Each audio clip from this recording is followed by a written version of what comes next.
Kias Building qurilish kompaniyasi jamoasi navbatdagi obyektlarimiz tom qismini teplizolyatsiya qilish uchun keldi. Obyektlarimiz Yunusobod tumani Zenitda joylashgan.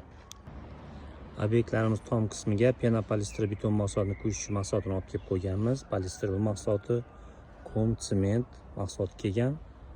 Hozir tomga chiqib, tom tayyorlash jarayoni bilan tanishamiz. Mana hozir obyektimiz tom qismiga penoplex mahsulotini yoyish jarayoni ketyapti.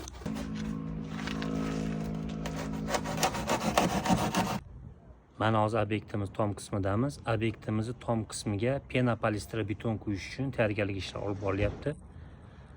Mana ko'rib turganingizdek, obyektimiz beton plita bilan bostirilgan. Beton plitaning tepasidan penoplex mahsulotini yoyib turib, tepasini paralizolyatsiya qilib turib, tepasi 15 sm balandlikda penopolister beton mahsulotini quyib beramiz, xudo xolasa. Agar sizga ham ishonchli va sifatli tom izolyatsiya xizmati kerak bo'lsa, tomdan izolyatsiya qilish bo'yicha 10 yildan oshiq tajribaga ega bo'lgan Kias Building qurilish kompaniyasiga murojaat qiling.